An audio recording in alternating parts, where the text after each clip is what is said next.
Tudo certo. Tudo certo. Muito boa noite a todos e todas. Hoje a prática pede que façam referência ao sexo feminino quando tem senhoras no auditório. Vão notar que eu estou com uma limitação que eu não tinha. Comecei a descobrir há uns 10 anos atrás que eu estava com perda auditiva e vem progredindo nos últimos anos de uma forma mais agressiva.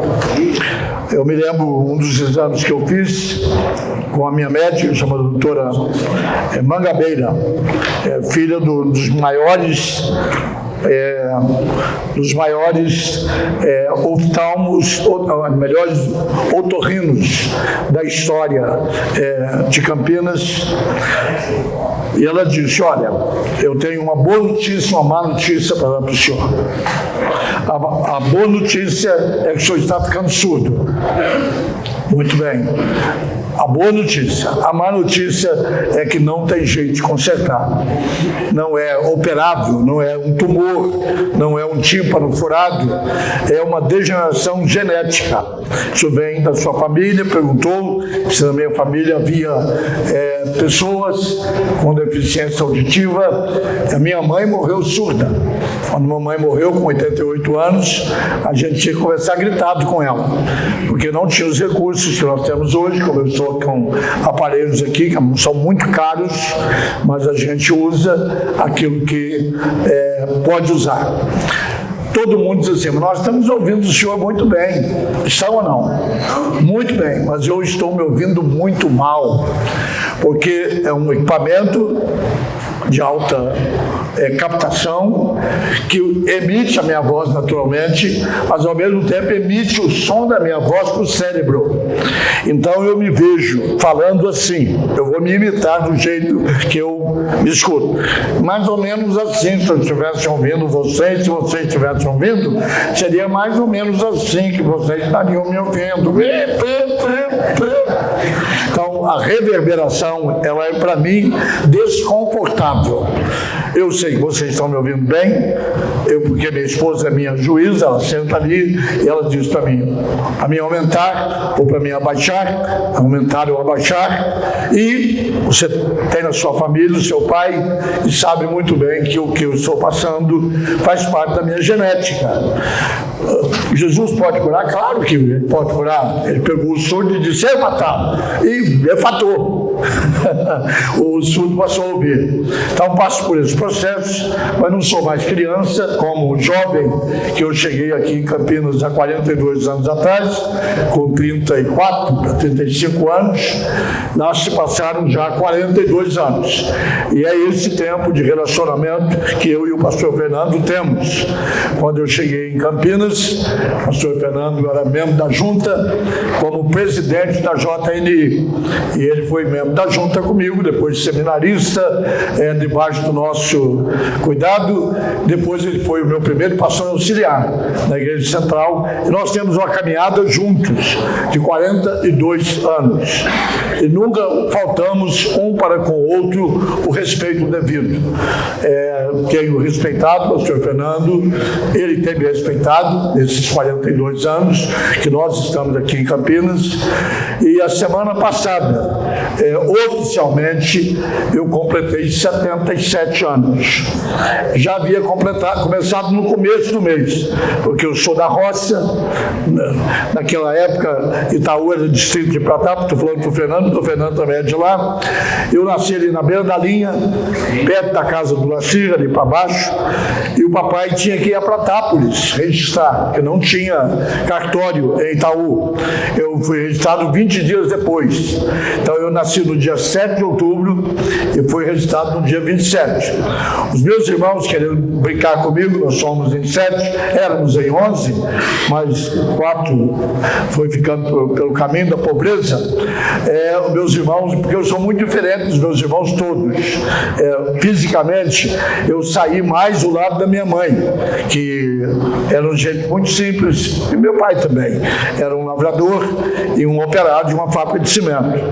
Ele dava dava conta de trabalhar 8 horas por dia, seguindo 4 turnos, o que permitia ter alguns dias durante o mês para ele pegar terra à meia e plantar o arroz, o feijão, a abóbora, o quiabo, o jiló, para a gente ter mês à parte. Outro dia eu encontrava com meu irmão, que mora em Osasco, ele completou 74 anos e nós lembramos, ele veio aqui também no meu aniversário, no dia 7 de outubro, e nós lembrávamos do papai.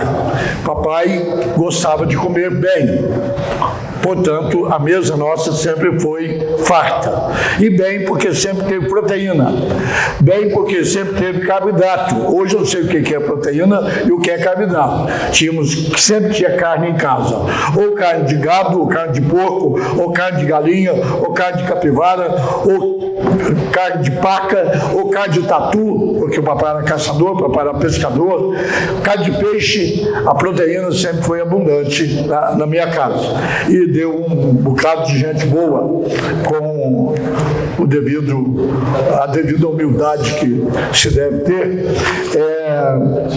O papai foi o nosso grande herói.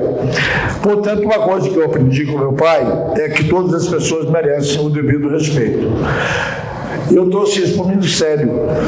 Eu sou pastor na Igreja do Nazareno há 55 anos.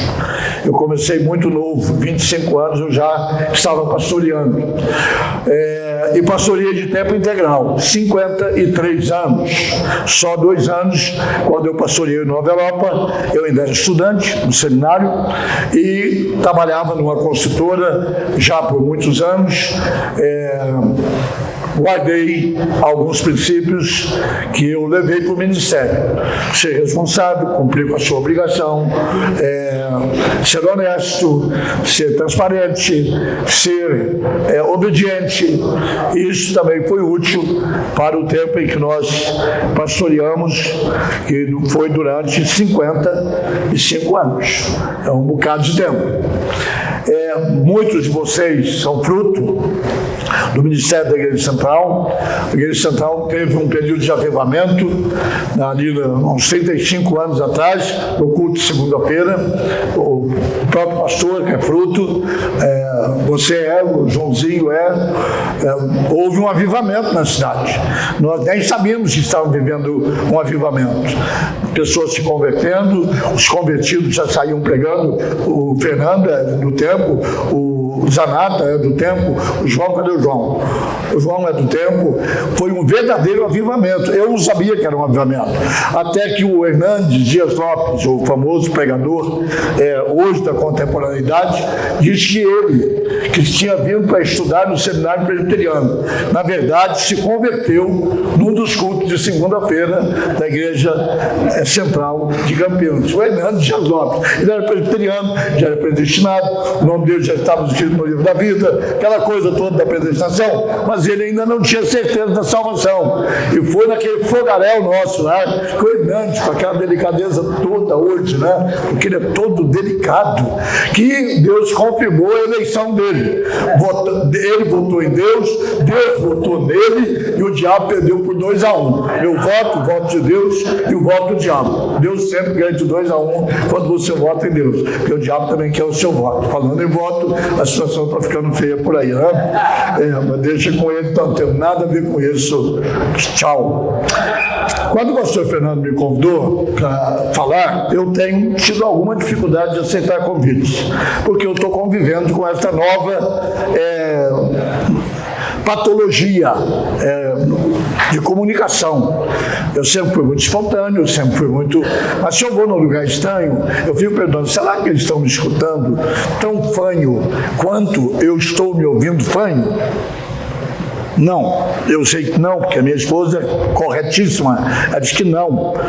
Eles estão te ouvindo do jeito que você sempre falou, voz boa, forte, natural. Mas eu volto a dizer que há um preço para se pregar. É o preço de você estar se ouvindo de uma forma bastante desconfortável.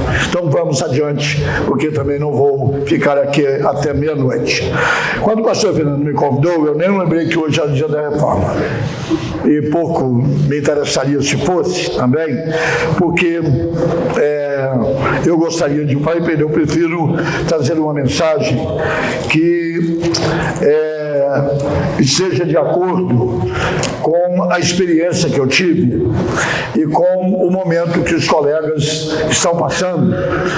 E eu decidi pontuar algumas coisas que eu precisaria de alguma coisa para aprender aqui, ó, porque o ventilador está me tirando a minha página do lugar.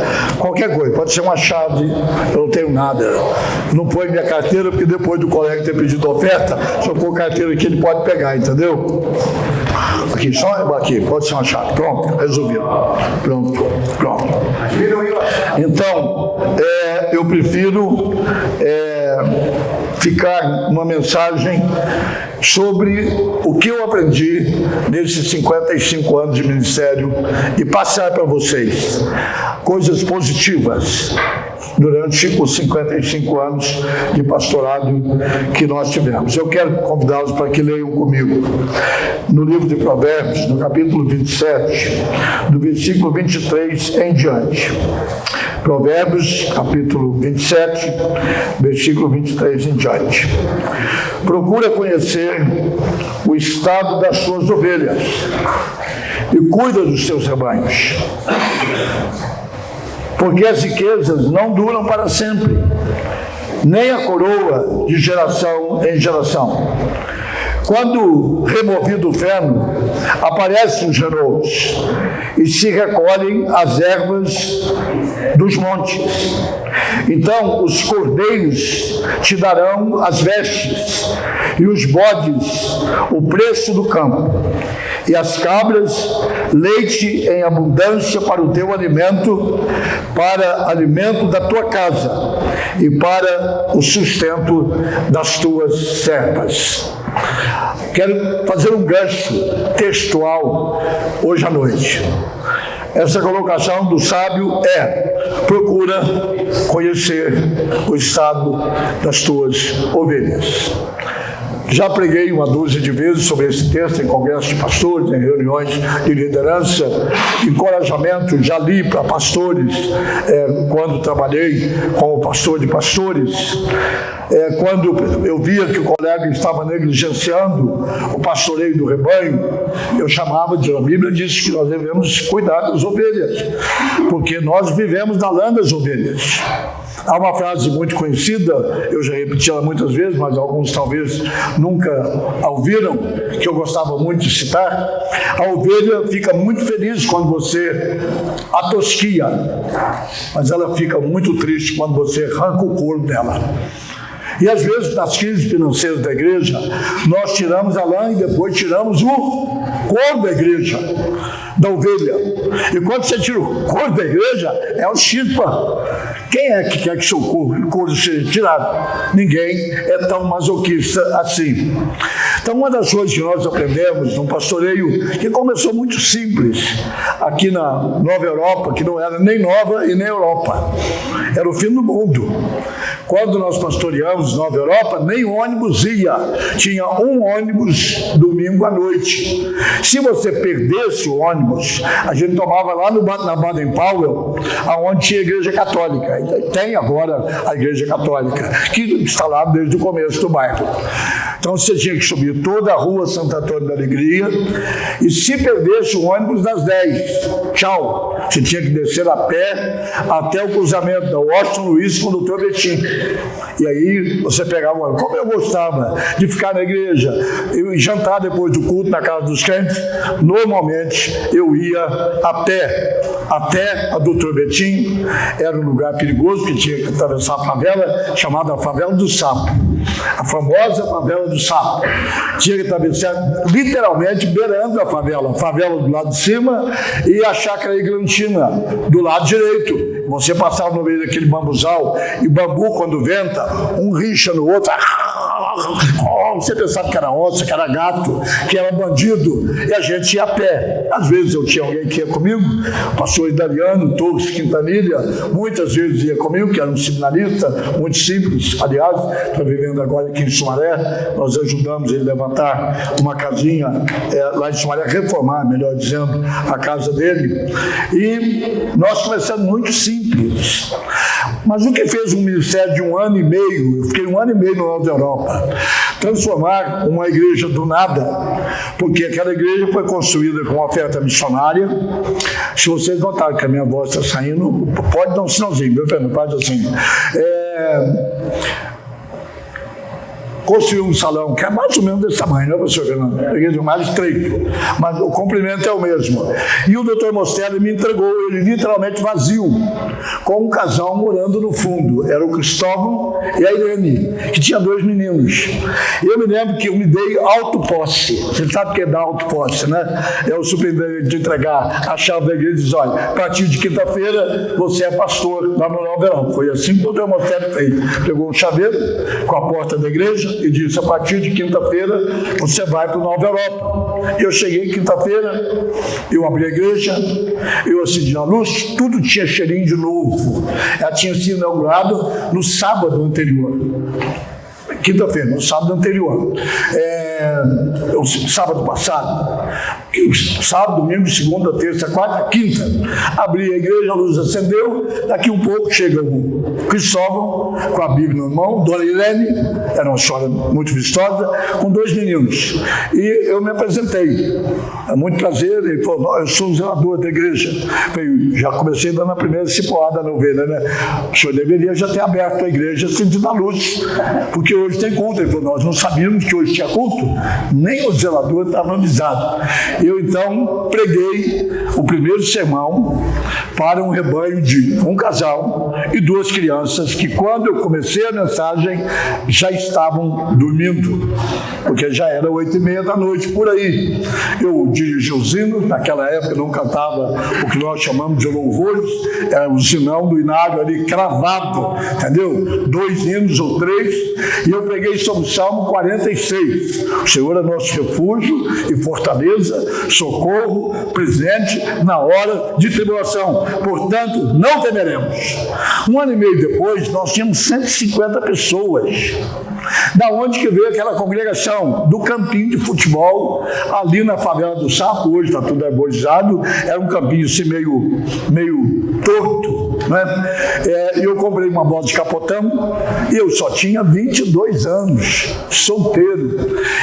Domingo à noite, sexta noite, eu já saía do meu trabalho às 6 da tarde, morava lá na igreja, no 3º andar, no Covil dos Inocentes, um quartinho onde 8 seminaristas era chamado Covil dos Inocentes. Morávamos em 8, Hugo, eu, Cícero, Paulo Santrope, o Paulão de São Paulo, o Emerson, irmão de Sandy Montanho, faltam, eu, 8, 4 beliches, né? Um guarda-roupa, sustento tudo misturado. Um dia a gente vestia a roupa de um, o outro vestia a roupa do outro, e foi um tempo maravilhoso. Mas 1 ano e meio depois, eu comprei o terreno ao lado com a indenização que a empresa me deu. Eu deixei o emprego de 8 anos, me pagaram, e eu comprei o terreno que o pastor Fernando mais tarde construiu a casa pastoral da igreja do Nova Europa. Está exatamente ali ao lado. Qual foi o segredo? Conhecer o estado das ovelhas. Eu chegava sábado de manhã, eu dormia sexta na casa do Cristóvão, os meninos tinham um beliche, um dormia no chão, eu dormia na cama de baixo. Nunca gostei da parte de cima do beliche. O porquê, não sei, mas nunca gostei da parte de cima. Eu achava que o tombo era muito grande se caísse na cama. Então, eu fazia visitas com o irmão Cristóvão. A primeira família ganha foi o irmão Orlando, que trabalhava no Terminus Hotel. Depois o irmão João, o carroceiro, que era bem em frente à igreja. Mas depois chegou a família Barbosa, João Barbosa, Rubenita, e uma carroça cheia de filhos. Nós então começamos a visitar as ovelhas, uma a uma. E ovelha bem cuidada, hoje eu tenho a experiência de trabalhar com rebanho no sentido... no sentido verdadeiro. Eu crio ovelhas agora. Comecei com um casal e já temos 30. Isso porque eu já matei umas 10 para comer, entendeu? Claro, não tem problema nenhum. Tadinha, quando você vai no açougue, você acha ruim, tadinha da vaca, tadinho do porco. Tá, minha esposa diz a mesma coisa. Você tem coragem de matar ovelha? Eu falei, não só do meu curral, como algumas que eu não deixei de matar na época certa, quando eu era pastor. Alguns me disseram, entendeu? Literalmente. Mas conhecer o estado da ovelha é uma condição fundamental para o crescimento do rebanho. Pastor que não visita, cria espaço para o lobo visitar a ovelha. E o lobo veio para matar, roubar e destruir. Portanto, é extremamente importante esta frase do autor dos provérbios, porque nem todos são de Salomão, esse parece que é, pelo que parece, já de 28 em diante, já não é mais. Às vezes ainda procura conhecer o estado das tuas ovelhas e cuida do teu rebanho, porque a grana da igreja não dura para sempre. Nem sempre vai ter o suficiente para pagar as nossas despesas. Eu fui pastor de igrejas pobres, saí de Campinas, fui para Nilópolis. Eu ganhava 14 salários mínimos, hoje uns 15 mil reais, na construtora que eu trabalhava, era o contador da empresa. E o primeiro salário que o Crates me pagou foi um salário mínimo da época, R$250. Hoje, R$1.300 um salário mínimo. Depois eu fui pastor em Belo Horizonte. A igreja tinha entrado em crise, eu tinha perdido toda a membresia, tinha umas 15 pessoas na congregação. O tesoureiro era Humberto, o irmão do pastor Dilo. Chegava o dia do meu salário e dizia, pastor, não temos dinheiro para pagar o seu salário, dá para pagar 10%, meu dízimo. Na época, o mínimo é o que é hoje, 5 salários mínimos. Então, eu tinha direito a R$6 mil, eu tinha R$600. Chegava o dia da conta de luz vencer, ele dizia para mim, pastor, ou corta a luz da igreja, ou corta a sua. Qual das duas corta? Claro que será a minha. Nós usamos lampião, esse lampião de querosene, nós usamos em casa durante muitos meses.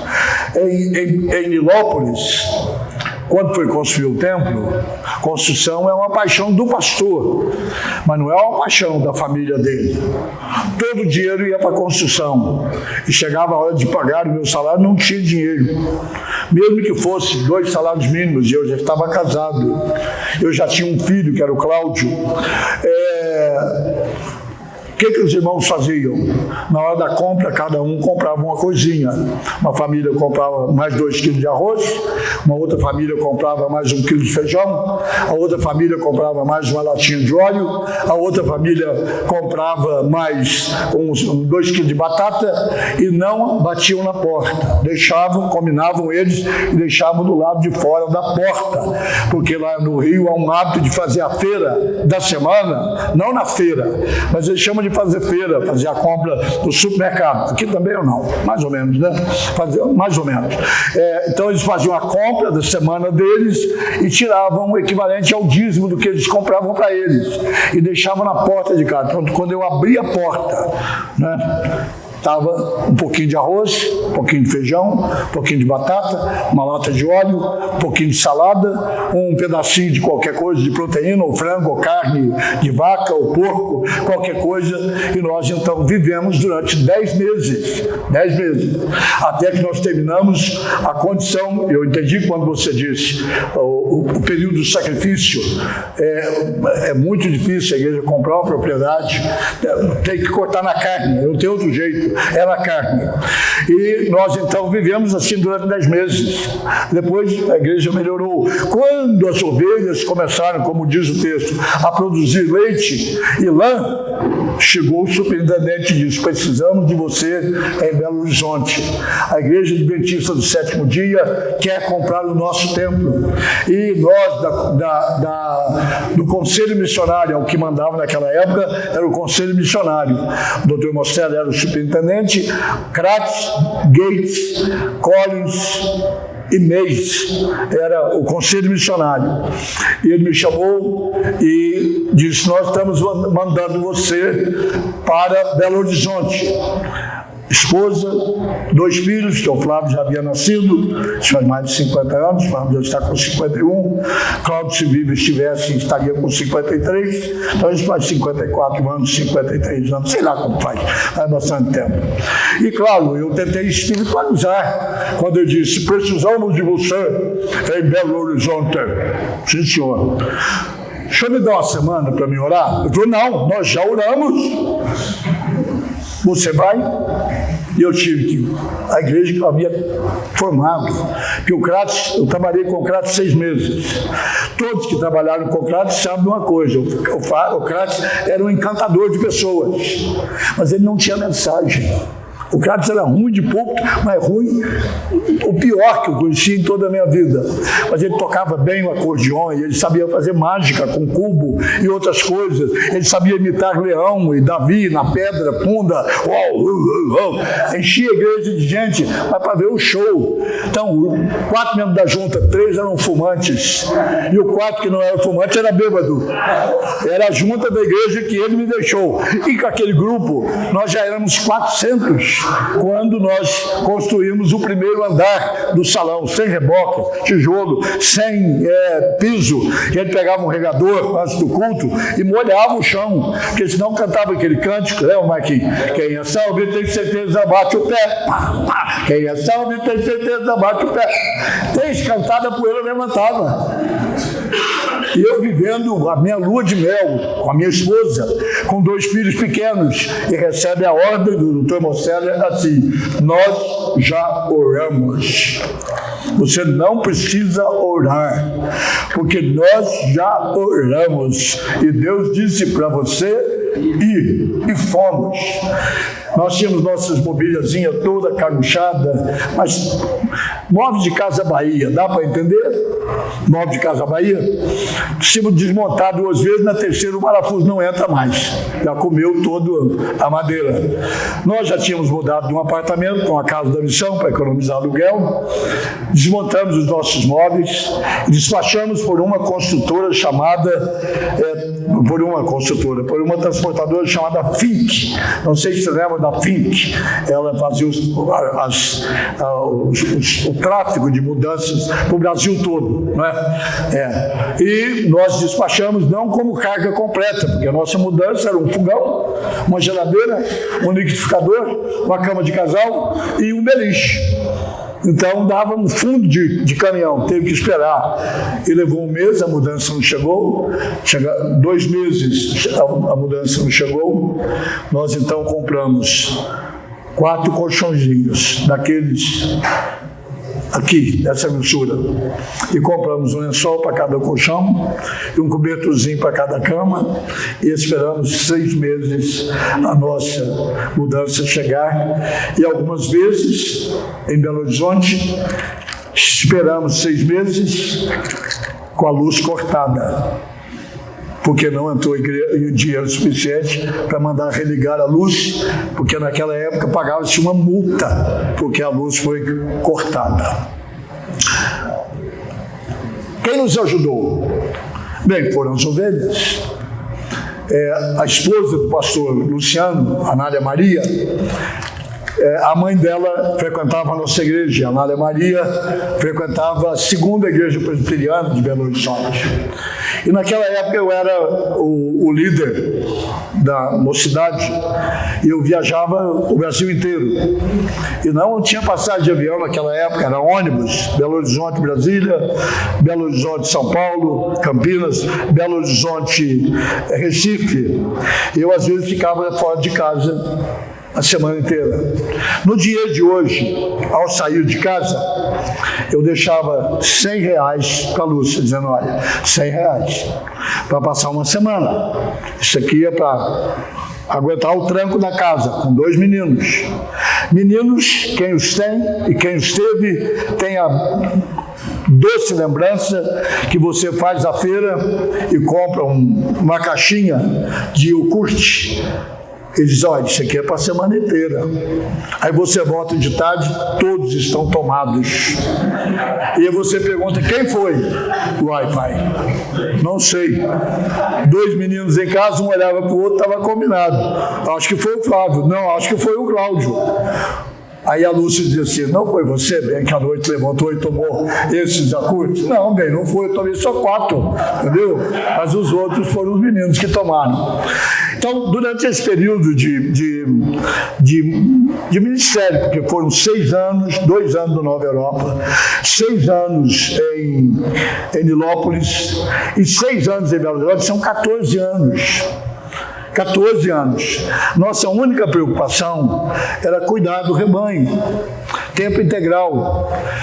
Mas Deus trabalha por linhas extremamente estranhas no nosso ministério. Deus me deu algumas habilidades naturais. Uma delas é que eu tinha e tenho até hoje memória fotográfica. Se eu ver uma coisa, eu vi para o resto da vida, e vou lembrar dela o resto da vida. Foi a minha facilidade de pregar do jeito que eu pregava. Eu não sei se eu conseguirei pregar mais do jeito que eu pregava, de saber de cor os detalhes do texto, porque eu fotografava, eu sabia arrumar a coreografia do texto. E quando nós estávamos em Nilópolis, os donos de um grande colégio foi que doaram o terreno e construíram uma capela que me fez lembrar, hoje ao entrar, o salão, que era um pouquinho talvez mais comprido, as coisas agora sentava 150 pessoas num terreno que seria construído num tempo para 1000 pessoas. E essa senhora, que era tesoureira da igreja, um dia perguntou para mim, Aguiar, ela não me chamava, eles eram os donos do dinheiro, e os donos do poder, e os donos da igreja também. Aguiar, você não poderia nos ajudar no colégio? Falei, as ordens, dona Damares. Fazendo o quê? Eu pensei que era, talvez, administrando, porque eu sabia contabilidade, eu sabia. Departamento pessoal, eu sabia também. Eu tinha trabalhado nisso 8 anos. Ela falou, nós estamos sem professor de história. E você conta a história muito bem. Você não poderia assumir a cadeira, é o termo que eu vou usar, é cadeira, mas não foi isso que ela falou, a matéria de história. Eu, olha, eu não tenho licença para lecionar. Ela falou, não tem importância. Se o senhor dá aula, um outro professor assina a pauta, porque tem que fazer a pauta da aula que você dá, alguém que é professor ou não, secundário não é, mas você tem que fazer uma pauta do que você deu, e no fim do mês o professor assina, porque o inspetor do Estado vai passar por lá para ver se a matéria foi dada. Bem, eu comecei a lecionar e pegou. E eu trabalhei 3 anos. Então, o dinheiro que a igreja não podia me pagar, os corpos de Elias colocavam dinheiro na nossa casa. Nunca mais faltou pão, nunca mais faltou leite, nunca mais faltou comida, porque Deus sustenta os seus pastores através dos corpos de Elias.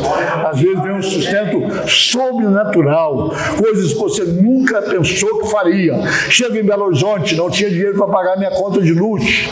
Aí havia uma prática, um praxe, né, como se diz em latim, uma prática de que o pastor novo que chegava na cidade pregava uma mensagem na reunião do Conselho de Pastores de Belo Horizonte. Eram 100 pastores. Tinha lá os bambambãs batistas, o Rego do Nascimento, que é o fundador da igreja da Lagoinha, Tomás Valadão. Estava lá Murilo Cassete, pastor da primeira igreja batista. Estava lá de Noel Euler Nicodemos, pastor da primeira igreja presbiteriana. O conselho de pastores lá era alto. Eu prego, e prego do meu jeito, como estou pregando aqui hoje, mais usando a memória do que usando texto e tal. Preguei sobre não fosse vós que escolheste a mim, mas eu vos escolhi a vós outros e vos designei para levar, dei fruto e tal, dei meu testemunho, amassei o pão, assei e entreguei. Termina o culto, termina a reunião de pastores, um senhor inglês chamado William Macmillan chama-me, disse, olha, gostamos muito da maneira como o senhor pregou. Não poderia lecionar no nosso seminário? Bem, a igreja não tinha dinheiro nem para pagar minha conta de luz. Ou cortava a minha conta, ou cortava da igreja. O salário atrasava 3 meses para receber um. E já estava passando nível de necessidade, porque havia uma regra que a gente não podia trabalhar fora.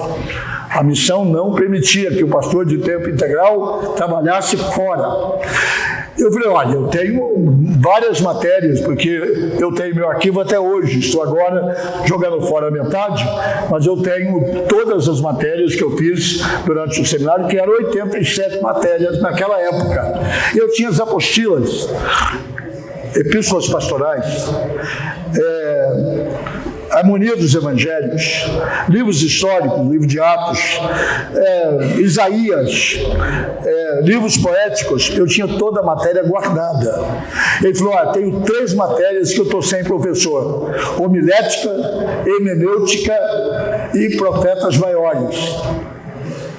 Assumi, lecionava segunda, terça, quarta não, porque nós tínhamos culto, quinta e sexta, 4 horas por noite. Na época, R$25 no dia de hoje. R$25 por aula. 4 aulas, R$100 por noite. 4 noites, R$400. Vezes 4 semanas, R$1.600. O supermercado estava garantido. O supermercado estava garantido. O suprimento da família estava garantido. Deus tem caminhos sobrenaturais no meio das encruzilhadas da nossa vida. Quando e fomos cuidar das ovelhas. Se uma pessoa chegava domingo visitando a igreja de Barroca, porque a igreja de Barroca era o maior templo da denominação naquela época, 700 lugares. Quando tinha 70 pessoas, tinha um banco para cada um, porque 70 vezes dá 700, um banco para cada um. Eu ainda brincava, irmão, no próximo domingo traga um travesseiro, porque vocês podem assistir o culto deitado, dá para cruzar a perna, entendeu? Portanto, quando chegava um visitante, nós tínhamos uma ficha, e a ficha vinha para minha mão no fim do culto. No outro dia eu já telefonava perguntando, posso fazer uma visita? E um dos domingos, dos muitos domingos que foram, muitas vezes, os presbiterianos do interior de Minas mudavam a Belo Horizonte. Particularmente os presbiterianos traziam os filhos para estudar, coisa bem mineira. Em vez de mandar o filho, mudam junto com o filho, para tomar conta do filho, coisa de Minas Gerais, tomar conta da família. Arruma outro emprego, funcionário de banco, funcionário de metalúrgica, mudavam para Belo Horizonte. Iam na igreja presbiteriana, mas era muito chique. As primeiras igrejas presbiterianas em qualquer lugar são sofisticadas, são todas cheias de títulos, doutores, de presbíteros, de maçons e aquela coisa toda. E gente simples do interior, mesmo tendo dinheiro, não se ajustam. Então, viam a igreja do Nazareno, bem na avenida de Belo Horizonte, não sei quantos conhecem a igreja de Barroca, em Belo Horizonte. Eles viam a igreja indo para o centro, aí paravam no próximo ponto, desciam e assistiam o culto. Pegavam uma fichinha, alguém pegava o Wilson Ruas, meu grande amigo Wilson Ruas. Rua ali, a 5 minutos a pé da minha casa. Vou visitá-lo na terça-feira, ele esteve domingo. Ligo para a esposa dele, que lecionava na rede pública de ensino, rede estadual de ensino. Floraci tornou-se grande amiga nossa e amiga da minha esposa. A senhora, eu poderia visitar vocês amanhã à noite? Claro, vem tomar um cafezinho conosco, coisa de mineiro. Chegava lá, ganhava um amigo. Se você ganhou um amigo, você ganhou um membro. Se você agradou a ovelha vai te dar leite. Se você pastoreou o rebanho vai cuidar de você. Porque essa riqueza, o dinheiro que você tinha, não dura para sempre, diz o texto. Você precisa da lã da ovelha, você precisa do leite da ovelha, você precisa do amor da ovelha. O Wilson Ruas, que era diretor do Banco de Crédito Real para o Estado de Minas Gerais, diz assim: gostamos muito do culto de ontem, de domingo, isso era terça, de anteontem, mas parece que a igreja toda estava viajando, porque havia pouca gente na igreja. Eu falei: não, irmão, aquilo tinha muita gente, porque você chegou domingo com 4 pessoas, nós tínhamos 11. Tinha 11 no lugar, uma igreja acertava 700, tinha 11. Isso contava, eu, minha esposa e 2 filhos. Portanto, na verdade, tinha 7, se tirasse a família pastoral. E chegou ele com uma família do tamanho da minha. A minha família e a dele deu 50% do auditório da igreja. Só que no outro domingo lá estava ele. E no outro domingo lá estava ele. E todo presbiteriano que mudava para Belo Horizonte ia no banco que ele era diretor. E perguntavam: não estamos ajustando na igreja presbiteriana? Ele dizia: eu estou frequentando uma igreja boa, perto da minha casa, você podia ir para lá. 3 anos depois, nós tínhamos 400 membros. 300 eram presbiterianos. Gente que mudava do interior para a cidade grande e não precisava de uma placa da denominação. Precisava de um pastor que cuidasse da ovelha, que ia tomar um cafezinho, que ia comer uma canja de galinha, que ia comer um franguinho, não a molho pardo, porque eu sou rigoroso na interpretação do Novo Testamento. Crente não come sangue. A única coisa que o Espírito Santo proibiu foi não comer carne de animais sufocados e nem comer sangue. Na minha interpretação do Novo Testamento, é a única proibição de alimento dada da nova aliança, no sangue de Jesus, é não comer chouriço e nem comer frango a molho pardo. Se você come, Deus tem misericórdia de você. Eu, particularmente, não como, porque eu acho que é uma restrição bíblica não comer frango a molho pardo e nem comer chouriço. Bom demais. É gostoso? Demais. Mas o Novo Testamento proíbe. E a igreja multiplicou e chegou a hora em que eu achava que o reino dos céus era Belo Horizonte. Meu 5º ano, minha esposa estava já no 4º ano, na melhor faculdade de Direito ainda, concorrem par e passo com a de São Paulo, que é famosa. E a Dom Cabral, lá em Belo Horizonte, ainda é a grande concorrente da Universidade da USP, em São Paulo, do Lago de São Francisco. Minha esposa no 4º ano, no ano seguinte seria o seu último ano.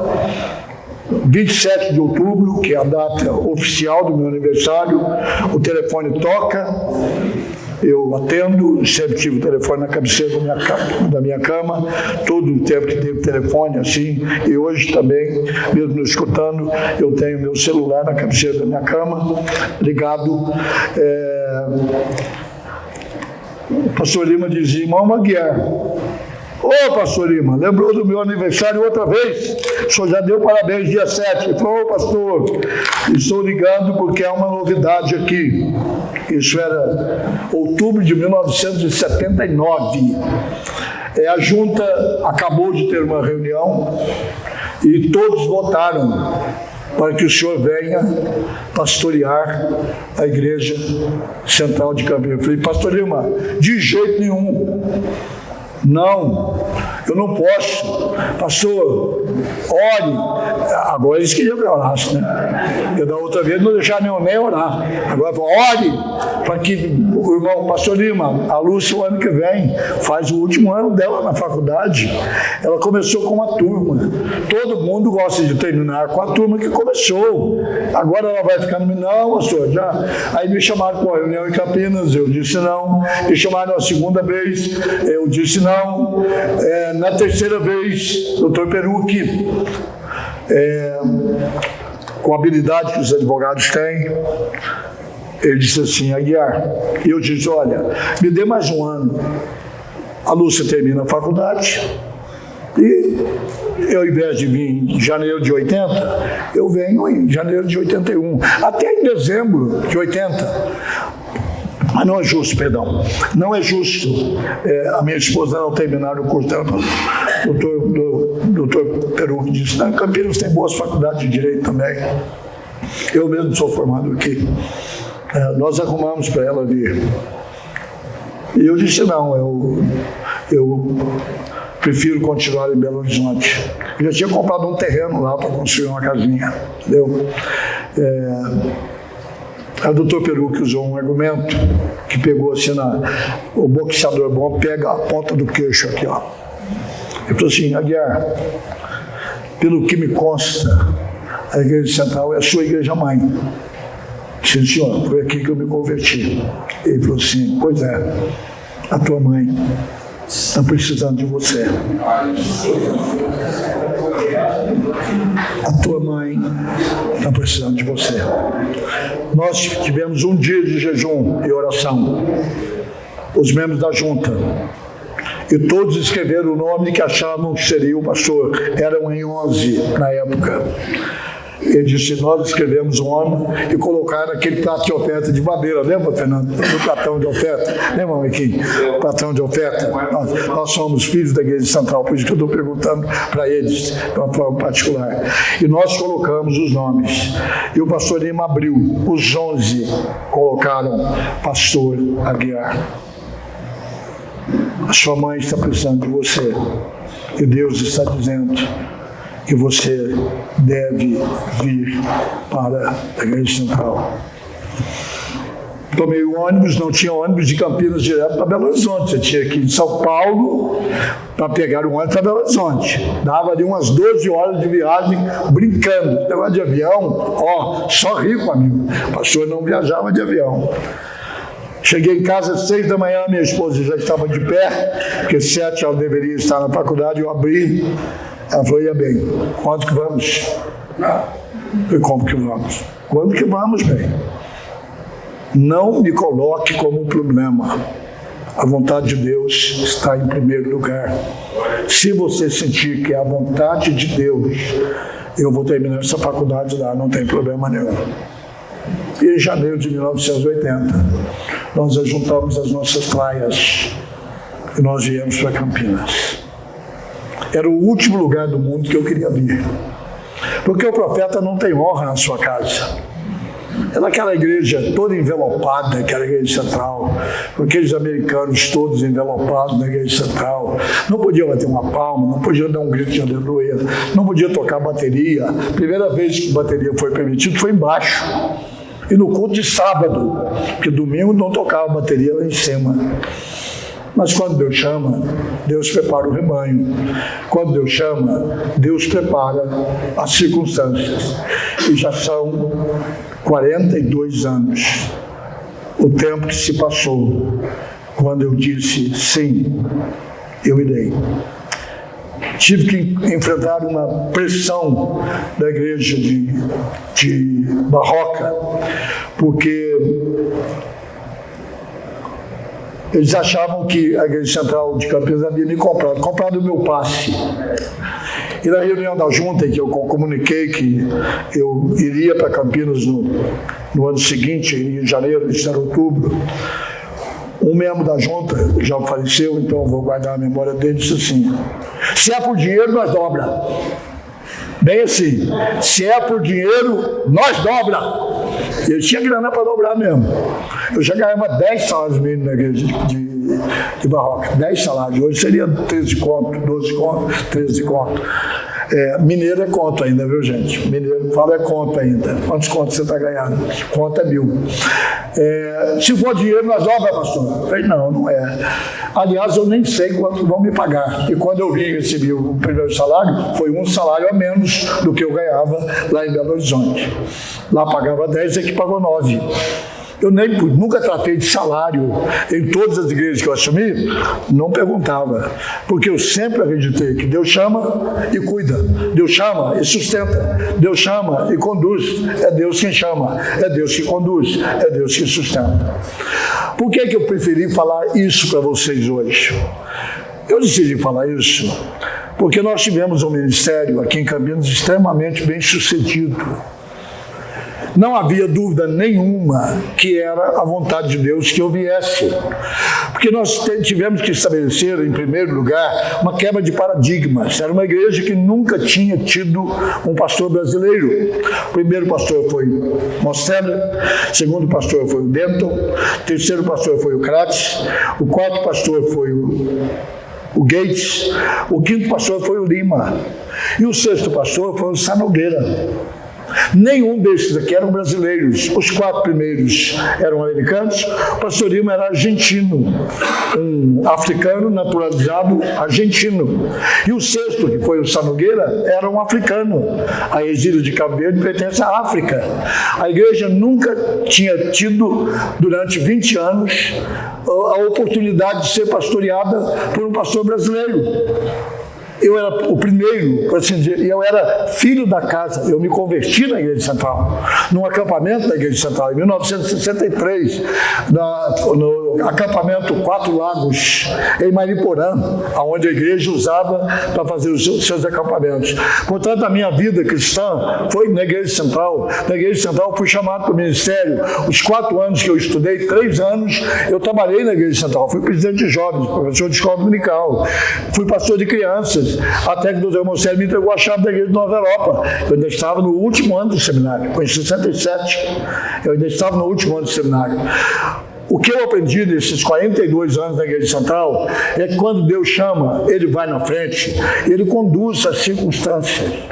Eu sempre fui uma pessoa muito simples, por natureza, uma pessoa simples.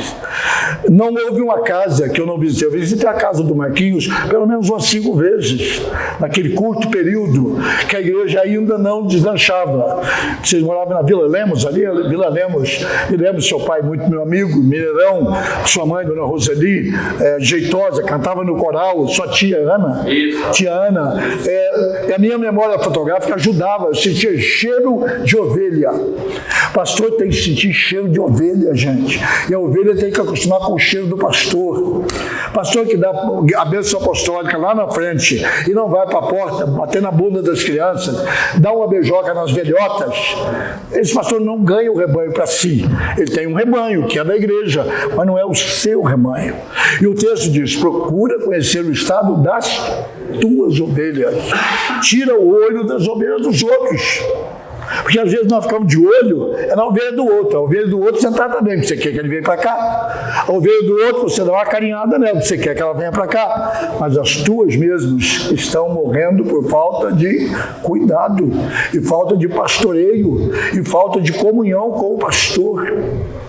Esse negócio de pastor que tem uma panelinha na igreja e só sai com a panela, eu estou recebendo gente, eu não recebo mais, mas me procuram.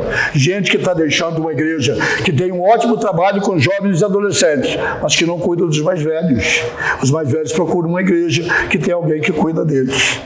Nós temos um pastor na Igreja Central que eu considero, nesses mais de 50 anos de pastorado, o melhor pastor depois do pastor Lima, que era um extraordinário pastor, um mediano pregador, mas um excelente pastor.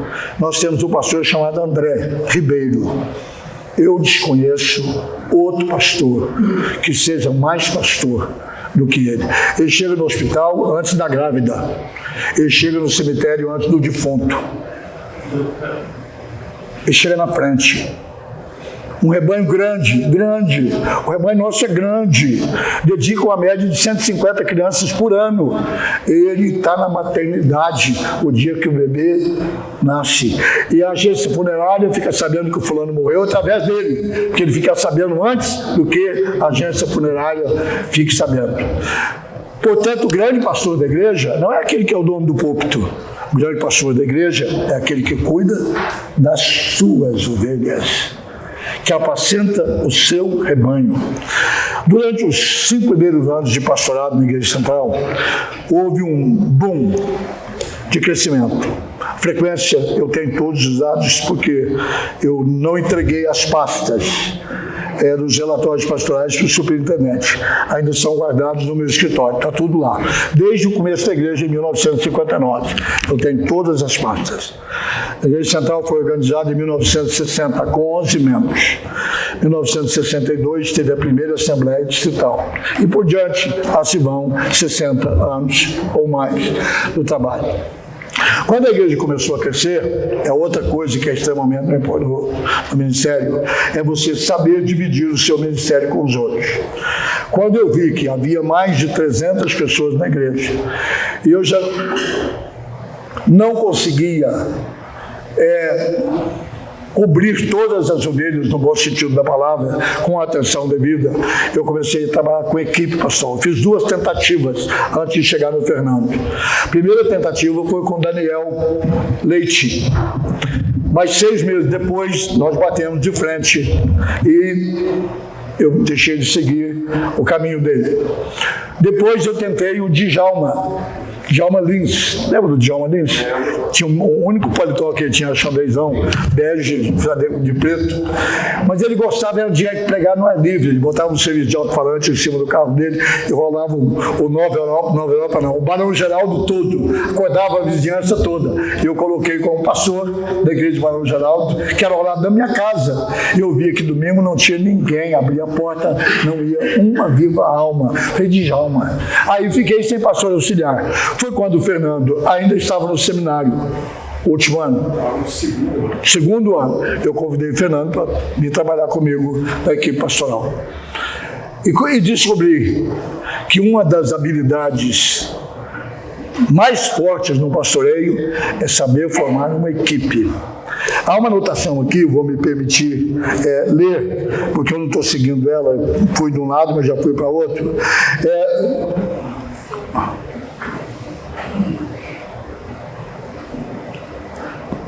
Formar uma equipe de líderes altamente qualificados e se apoiar nela. Então eu comecei a formar a equipe. Veio primeiro o pastor Fernando, veio o pastor Luiz Henrique, veio o pastor Geraldo, veio o pastor Josimar, todos líderes, porque pastor auxiliar, só para levar copo d'água para você na plataforma, não presta, irmão, a me desculpar. Um pastor auxiliar, ele tem que auxiliar. Eu tive pastores que cuidavam das congregações. Houve uma época que a Igreja Central tinha 17 congregações, das quais 14 tornaram-se igrejas. Eu trouxe o Eliezer para cuidar das congregações. Depois eu trouxe o pastor Ernesto só para cuidar das congregações. Porque não fazia falta na plataforma, domingo à noite. Para que ter 5 pastores domingo à noite? Um lê a Bíblia, o outro ora, o outro levanta a oferta, o outro prega. Os leigos não têm vaga na igreja, porque os pastores tomam todo o espaço do culto. Então eu pegava um e botava para fora, e leva um com você. E nós começamos a transformar o que era ponto de pregação, nós transformamos em congregação. E a congregação, quando crescia, nós comprávamos um terreno, plantávamos uma igreja. E assim nós fomos plantando igrejas em volta da cidade e na Grande Campinas. E nós fomos até os confins da terra, que nós fomos até a Ilha da Madeira, em Portugal, e fomos até Nova York, plantando uma igreja, plantando uma igreja, plantando uma igreja. Outra coisa que é fundamental no ministério pastoral é abrir espaço para as pessoas que têm chamado a trabalhar com você. Nem todos são chamados para ser pastores, mas muitos leigos são chamados para ser líderes. Portanto, crie ministérios. Crie ministérios. Ponha leigos para dirigir os ministérios. Não precisa ser pastor. A vantagem do leigo, uma das vantagens do leigo, é que ele paga para trabalhar. Você não tem que pagar salário para ele. Ele entrega o dízimo, ele dá oferta e ainda trabalha. E começa a multiplicar o serviço da igreja, começa a ser bem atendido. Passou pela Igreja Central uma quantidade de jovens com potencial. Hoje são pastores, hoje são líderes, hoje pastoreiam igrejas com relevância. Todos tiveram a sua oportunidade, tiveram a sua chance. É uma das coisas que quem pastoreia precisa aprender, formar uma equipe. Tratar a equipe com respeito. Hoje a Igreja Central tem pelo menos 5 pastores de alto calibre, por assim dizer. Eu não conto mais, eu estou fora. Tem o pastor titular. Isso não significa que os outros sejam reserva. Só em futebol que tem o titular e o reserva.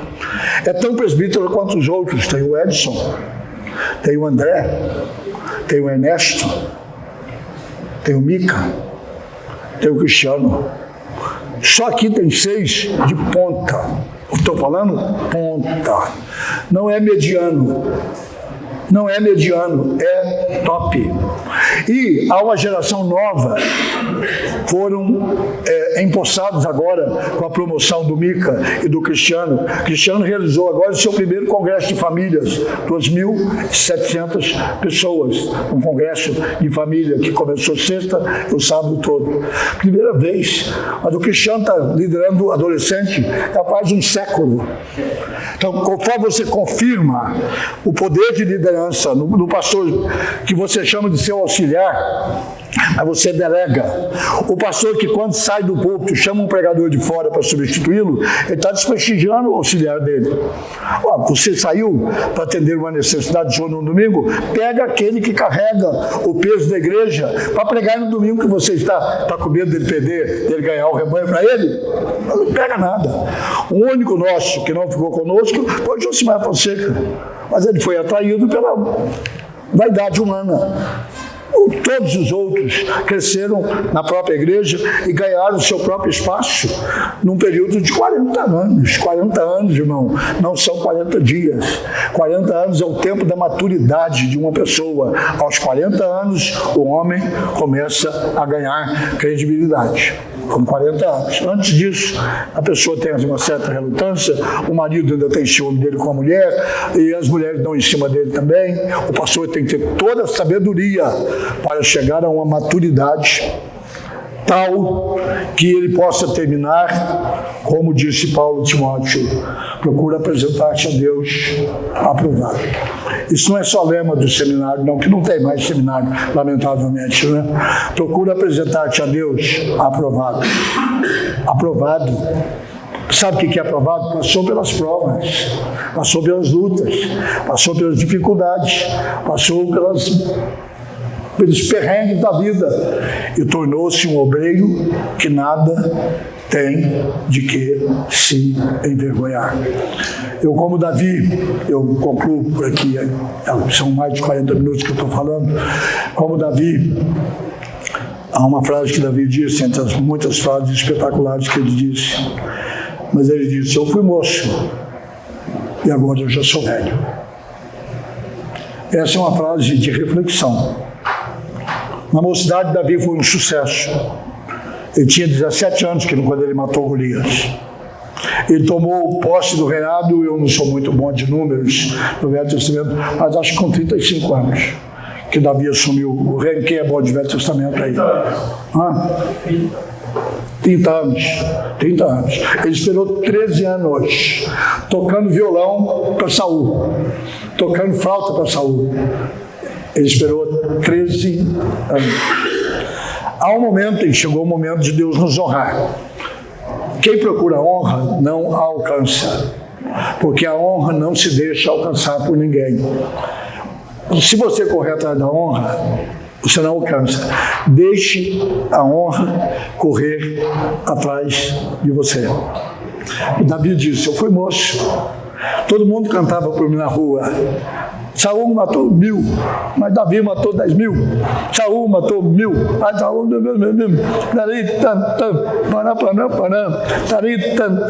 ele estava por aqui, saía por aqui. Deus colocou Saul na mão de Davi várias vezes. Um dia tirou a bainha da calça dele, falou, você estava esvaziando o intestino lá na caverna de Adulão, e eu tinha a espada nas mãos para cortar a sua cabeça. Cria vergonha na cara. Perdão, Davi, meu filho, Davi. Davi disse, eu fui moço. Eu já passei pelas tentações da juventude, mas agora eu já sou velho. Mas há uma coisa que eu posso atestar. Jamais vi um justo desamparado. Aleluia. 77 anos de idade, não são 77 dias, nem 77 semanas, nem 77 meses, são 77 anos, dos quais 55 foi entregue completamente ao ministério. Tive momentos de poder galgar posição mais alta. A mais alta da nossa denominação esteve na minha mão. Era só continuar sentado, mais nada. Mas eu preferi levantar e o microfone... Eu já tinha visto nas viagens 2 superintendentes gerais, depois que eu resignei de tirar o meu nome na hora da eleição. 2 deles, um deles é aquele vozeirão dele, quem, como é que chamava? Sirius? Não. Não era o Cunningham? Não, Cunningham não. Era os 2 fortes, era Cunningham e ele. James Dill. O Flávio parou no shopping para comer, nós 2 ficamos. Eu tenho um inglesinho de porta de boteco, mas suficiente. E disse: a guia bateu na minha perna. Eu tinha pregado na igreja central. Ele bateu na minha perna e disse: Aguiar. O cara falou em inglês: você, como Maria, escolheu a melhor parte. Eu tenho poucos arrependimentos na minha vida, ele disse. Mas um deles foi ter aceito a superintendência geral e deixar o pastoreio da minha igreja. Hoje eu tenho saudades da minha igreja. Sabe o que ele fez? Quando ele aposentou, voltou a pastorear outra vez. Voltou a cuidar do rebanho. O outro foi o Toller. Em Recife, Flávio foi a algum lugar e ele bateu na minha perna e disse assim: estou voltando para os Estados Unidos para renunciar ao cargo de superintendente geral. Essa é uma função que destrói qualquer pastor. Não há lugar mais honroso no ministério do que ser pastor de ovelhas. Não há.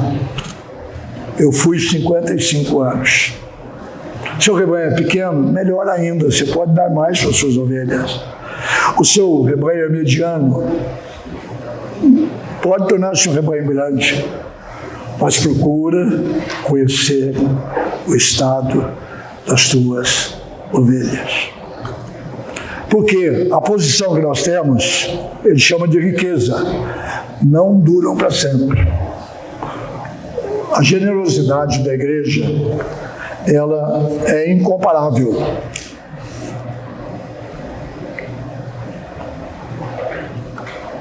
Se eu tenho alguma coisa, e eu tenho, eu não trouxe dinheiro de fora. Foi simplesmente com a generosidade da igreja. Eu acabei de vender para o Fernando a primeira casa que Deus me deu. Eu tinha tido um câncer na perna. E a igreja ficou com medo de eu morrer, porque o câncer poderia migrar para outras partes do corpo. Isso faz 21 anos atrás, 22 anos atrás. E decidiram, então, me ajudar a construir uma casa. Construir uma casa boa, num bairro simples, ali na Vila Maria, na verdade chama Vila Carlito, aquela região ali. Naquela época não tinha Parque Prado, ali era quase o fim de Campinas. Ali para frente já era o mundo, que ia lá para o Jambeiro, que ainda não tinha o Jambeiro. Mas tudo que eu tenho foi fruto da lã das ovelhas e do leito do rebanho. Viajei 40 vezes para os Estados Unidos. Todo o dinheiro que eu recebia de oferta, eu devolvia no campo missionário. Todo. Nunca ganhei muito dinheiro pregando nos Estados Unidos. Mas há um ato nos Estados Unidos de quem prega, trabalhou. E quem trabalha, paga. Se você pregar 4 domingos, pelo menos você tem $1.000. Porque eles dão uma oferta de $250, um cheque de $250 por cada pregação. Uma das que ele chama de rally que eu fiz com o Dr. Mostelli, eu preguei 40 vezes em 40 igrejas. Deu $15.000 de oferta. No dia que a presidente da sociedade missionária me entregou o dinheiro, esse dinheiro é seu, você faça com ele o que quiser. Eu peguei 7.500 e coloquei ao lado, chamei a Elizabeth Mostelli, filha do Dr. Mostelli, e disse: se o teu pai não traduzisse isso para mim, eu não teria pregado. Se eu não tivesse pregado, eu não teria recebido oferta. Portanto, dos 15.000, 7.500 é dele, 7.500 é meu. Sempre agi assim. Quando eu fazia campanhas com o Collins, o melhor intérprete que eu tive foi Collins, porque o Collins falava muito mal português, mas ele falava um inglês caipirado, sabe o inglês, um sotaque de Piracicaba? É o Collins falando inglês, e o povo do estado dele assim, gosta daquele sotaque de Piracicaba, entendeu? As melhores ofertas que eu recebi foi quando o Collins traduzia para mim. Às vezes ganhava $2.000 num culto. Chegava em casa e dizia para ele: meu é seu, meu é meu. Porque se você não tivesse traduzido para mim, eu não teria recebido a oferta. Fiz isso com todos os missionários, porque quando eles voltaram para lá, eles já não tinham as casas boas que eles moravam, que tinham em Campinas. Tinham que descer para o nível da classe média baixa. E não davam as ofertas para eles. As ofertas eram para o nativo do campo, que era eu e o pastor Amadeu, os dois que mais viajaram para os Estados Unidos. Por que eu decidi, pastor Fernando, em vez de pegar uma mensagem técnica aqui, gastar o tempo falando da minha experiência de 55 anos de ministério. Foram 55 anos, primeiro, de lealdade para com Deus, absoluta. Nunca me vendi, nunca prostituí a mensagem em troca de fama.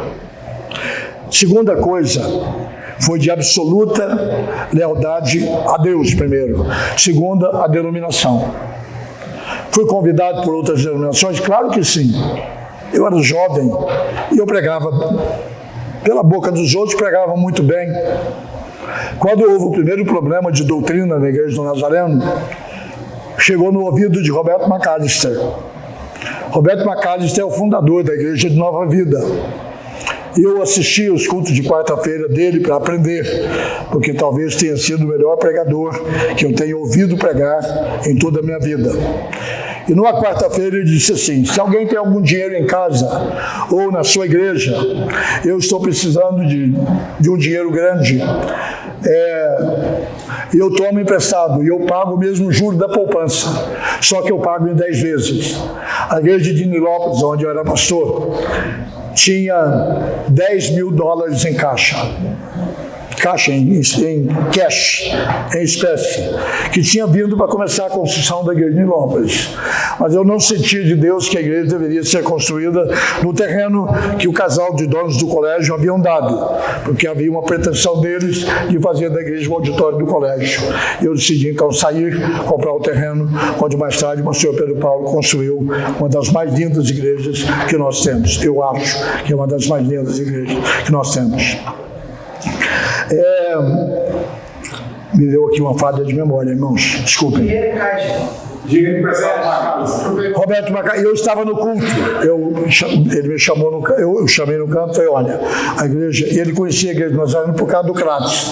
Falei: eu tenho $10.000. Eu posso entregar para o senhor. Ele disse: então você venha buscar todo dia X, eu não sei se é 5 ou 10, mas era na primeira dezembro. Eu pagarei em 10 parcelas de $1.000 e no fim eu pagarei mais uma, como se fosse juros. Você me empresta 10, eu te devolvo 11. Então todo mês eu ia lá e ele fazia questão de ele, não o bispo Tito, que era o secretário dele. O Tito me levava no gabinete dele, ele perguntava como é que estava indo, e ele soube do problema de línguas da nossa denominação na década de 70, 71, que houve um documento que, se você não assinasse, você seria colocado na rua. E eu e o pastor Amadeu nos negamos a assinar. Não que nós pregássemos línguas, mas nós tínhamos tido a experiência. O pastor Amadeu teve a experiência dele quando era pastor da Brasil para Cristo. E eu tive a experiência em Nilópolis, numa reunião de oração que havia terminado. 2 homens da igreja disseram: nós sentimos que devemos orar com o pastor com imposição de mãos. Oração eu nunca neguei, amigo. Nem neguei dando, nem neguei recebendo. Eles impuseram as mãos sobre mim e eu fui batizado com o Espírito Santo. Falei em línguas, fui arrebatado, ouvi coisas como a Bíblia diz. Mas não criei nenhum escândalo. Fui à casa do Crates e disse: olha, ontem à noite eu fui batizado com o Espírito Santo e falei em línguas. A igreja de Nazareno não aceita. Roberto McAllister me convidou para trabalhar com ele. O Crates disse: de jeito nenhum. Fale em casa, baixinho, para ninguém escutar. Bom pastor. Esse é o bom pastor. Fala em casa baixinho, não vai nem Lúcia escutar. Não há problema nenhum. Bem, continuei até hoje. Assunto meu de Deus. E não tenho que dar satisfação para mais ninguém. Porque essas coisas são lá do alto. Lealdade a Deus, lealdade à igreja, lealdade à minha esposa. Nunca tive nenhum problema com sexo oposto. Eu tinha uma antena totalmente ligada.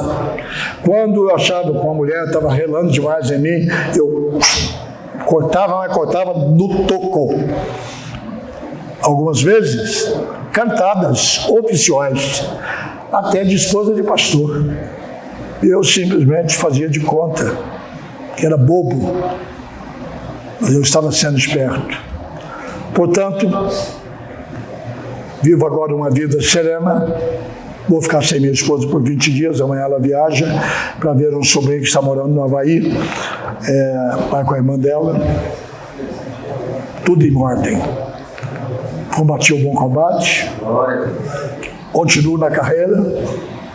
Estou guardando a minha fé. Não tem peso nenhum nas minhas costas e nem peso de arrependimento de alguma coisa. Todas as coisas que eu fiz no tempo certo, na hora certa, da forma certa. Algumas nem sempre agradaram a todos, mas eu vivi em paz com a minha consciência, até chegar o momento que eu estou. Foi um prazer estar com vocês. Muito obrigado, professor Fernando, por ter concedido esse momento. Claro, vamos orar juntos. E ao mesmo tempo vocês oram por mim. De quem quer essa chave? Obrigado, irmão. Ajudou. Aqui, ó. Não sei de quem é, irmão. Tudo bem. Mas está gravado também aqui. O menino me antenou todo aqui. Tudo que eu falei está gravado. Aquele negócio das línguas aí, vocês cuidam direitinho para não criar problema para o superintendente. Né? Porque para mim, eu estou nem aí para essa turma toda. Vamos orar, irmãos? Vamos. E põe a mão no outro. Vira para trás. O pessoal do banco da frente vira por de trás. Isso. Posição de mãos. É bom. Pai amado, nós te louvamos nesta noite, por estarmos reunidos aqui na casa de oração, porque a igreja é casa de oração, Senhor. Nós te louvamos por esse tempo juntos, nós te louvamos pela caminhada que o Senhor nos tem dado durante esses mais de 50 anos. E queremos nesta noite, Senhor, glorificar o teu nome, pela vida de cada pastor, de cada obreiro que está aqui, Senhor, que todos eles possam estar no centro da tua vontade, possam estar buscando fazer a tua vontade, possam estar buscando o reino de Deus e a justiça do reino de Deus em primeiro lugar, sabendo que as demais coisas serão naturalmente acrescentadas. Abençoa cada pastor. Nós nos unimos em oração a favor do pastor Fernando, da sua saúde, Senhor, que haja cura divina na saúde do teu servo, que ele seja retomado por ti, renovado por ti e curado completamente do tumor que está no seu corpo. Nós declaramos a tua bênção sobre a igreja, a tua igreja, que as portas do inferno não prevaleçam contra ela como não tem prevalecido até então. Aceita nossa gratidão, nossas ações de graças por esse tempo juntos, no nome do Senhor Jesus. Amém, amém e amém.